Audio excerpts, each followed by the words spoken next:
In the name of Allah, the most beneficent and the most merciful. Dear learners, Ambareen Khalid here, your English teacher.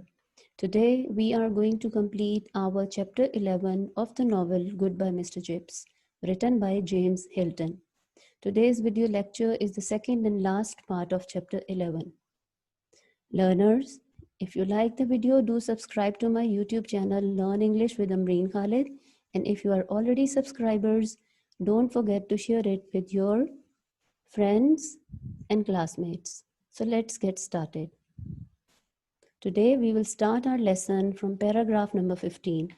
I will read out the paragraph from the textbook and will tell you the synonyms of the difficult words. Looking back upon that scene in the calm perspective of a quarter of a century, calm means peaceful, perspective, background, quarter, 25 years. Quarter of a century means 25 years. Chips could find in his heart to feel a little sorry for Ralston. Feel sorry, feel pitiable. Particularly when, as it happened, Ralston had been in such complete ignorance of the forces, ignorance, unawareness, forces, power, or strength he was dealing with. So, for that matter, had Chips himself. Neither had correctly guessed the toughness of Brookfield tradition, toughness, hardness, and its readiness. Readiness means alertness to defend itself and its defenders. Defend, protect. For it had so chanced happened, that a small boy waiting to see Ralston that morning had been listening outside the door during the whole of the interview. He had been thrilled by it, thrilled, excited, naturally, and had told his friends. Some of these in a surprisingly short time, surprisingly, in a very surprising way. In a surprisingly short time, had told their parents, so that very soon it was common knowledge that Ralston had insulted Chips, insulted, disrespected, and had demanded his resignation. The amazing result, amazing, surprising. The amazing result was spontaneous. Spontaneous means impulsive. Outburst of sympathy and partisanship. Outburst, overflow. Sympathy, pity. Partisanship, cooperation. Such as Chips in his wildest dreams had never envisaged, imagined, or foresee. He found, rather to his astonishment, wonder, or surprise, that Ralston was thoroughly unpopular, thoroughly, completely. He was feared and respected, but not liked. And in this issue of Chips, issue means matter, the dislike rose to a point where it conquered fear, conquered, overcame, and demolished even respect, demolished, destroyed. There was talk of having some kind of public riot in the school, riot, revolt, or rebellion.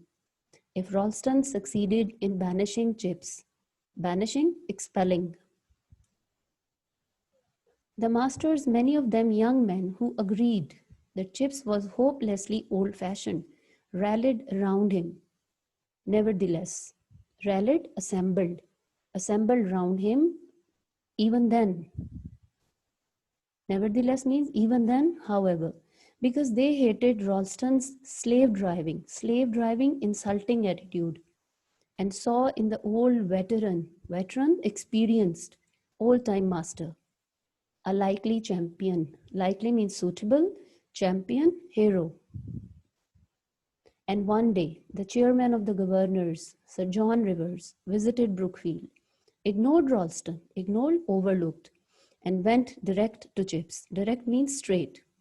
A fine fellow, Rivers, Chips would say, telling the story to Mrs. Wickett for the dozenth time.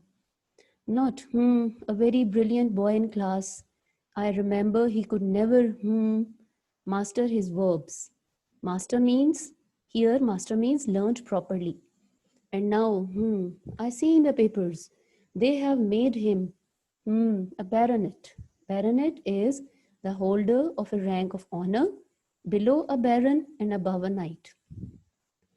It just shows you. It just shows you. So learners, now all the main points in this paragraph number 15.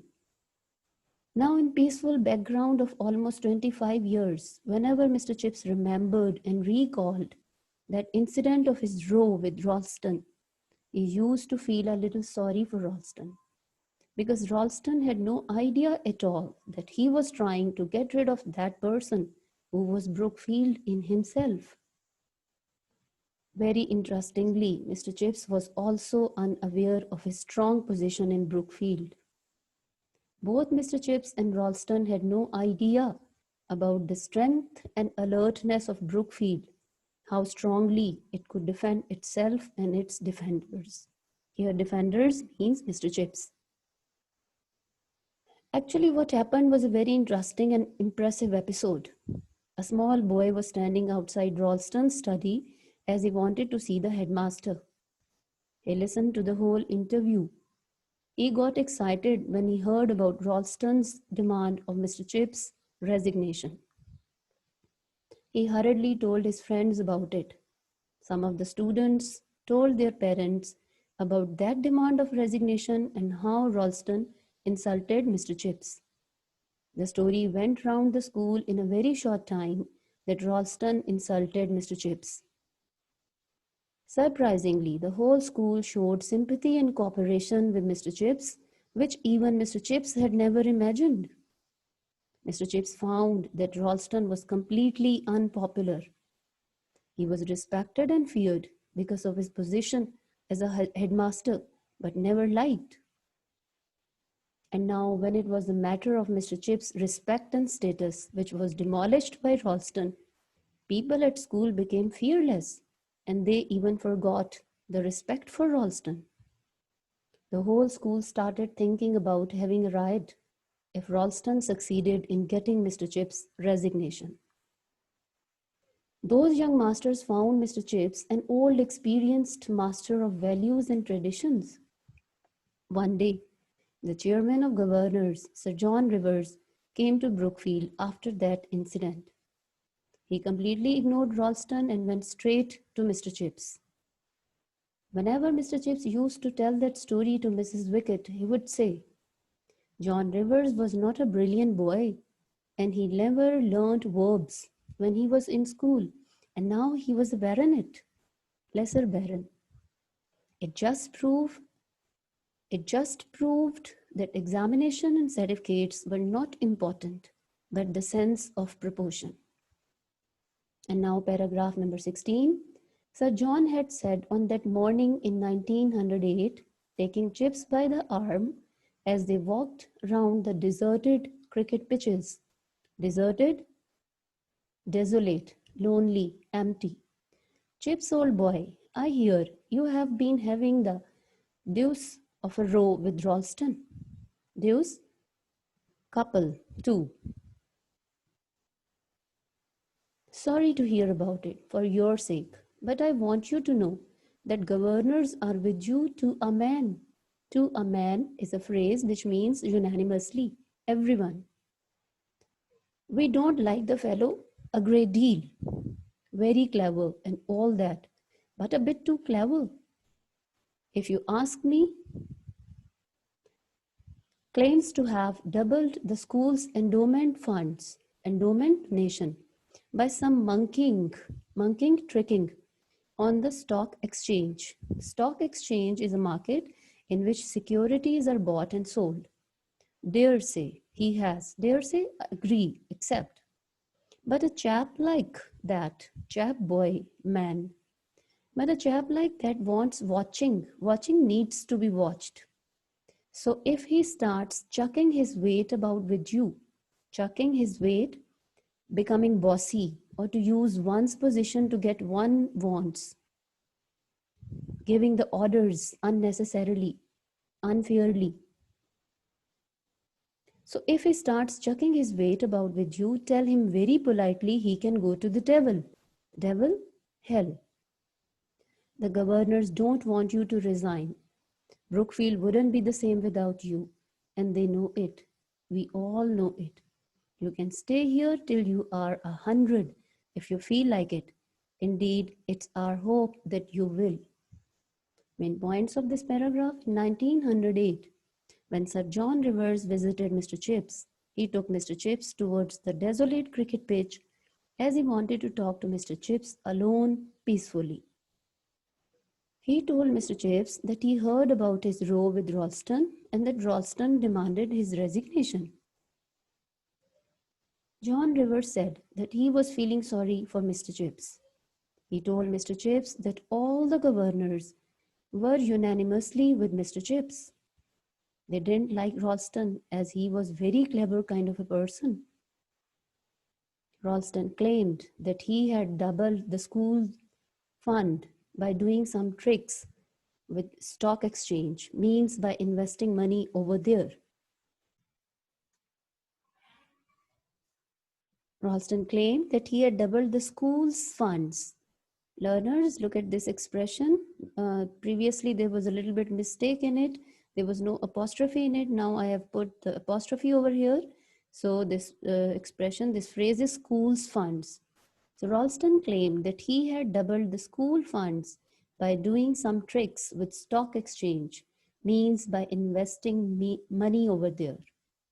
Rivers told that he might have done that, but such a person needs to be watched for his action.